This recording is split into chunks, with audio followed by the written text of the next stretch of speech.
এই অনুষ্ঠানে আপনিও মঞ্চে আছেন, আমিও মঞ্চে আছি। হ্যাঁ। তবে ভগবানের অসীম খেলা দেখুন। আচ্ছা ম্যাডাম, এইটা দেখে তো আপনার কোনো টেনশন হচ্ছে না? এই টাক দেখে কোনো টেনশন নেই তো? একটু টেনশন না না, হচ্ছে। একটু টেনশন আপনার দূর হয়ে যাবে।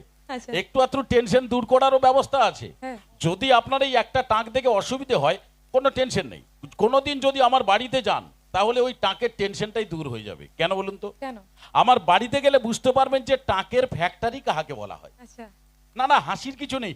আমাদের 5 পুরুষের টাকের লেভেলে আমরা ধরে রেখেছি ম্যাডাম। আচ্ছা। হ্যাঁ, আমার দাদুর টাক, বাবার টাক, কাকুর টাক, আমার টাক, আমার ভাইয়ের টাক। ঘটনা কোথায় জানেন ম্যাডাম? হ্যাঁ।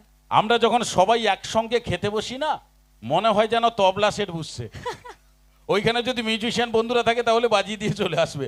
আপনি তো বেশ মজাই নিচ্ছেন দেখছি আমার এই টাক সম্পর্কে। না, একদমই নয়। ঘটনা না, একদমের কথা বলছেন কেন? 2-3 দমের কথা বলুন।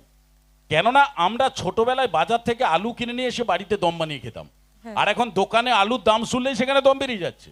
এই জন্য বলি কি না, একদম কেন, 2-3 দমেরই কথা বলুন। তবে টেনশন নেওয়ার কোনো কারণ নেই।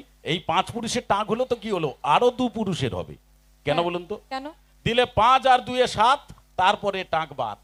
ও, স্বর্গপুরে দেবদেবী চিন্তায় আছেন, একটা ফ্যামিলিতে এত টাক সার্ভিস করা যাবে না। আচ্ছা। তো যাই হোক, আমাদের টেনশন আপনার কিছু নেই। তবে আজকে কোনো টেনশন নেই। কেন জানেন? কেন? আপনার মতো সঙ্গীত শিল্পীর কাছ থেকে আমরা গান শুনছি, দারুণ লাগছে, অসাধারণ সঙ্গীত আমরা শুনছি।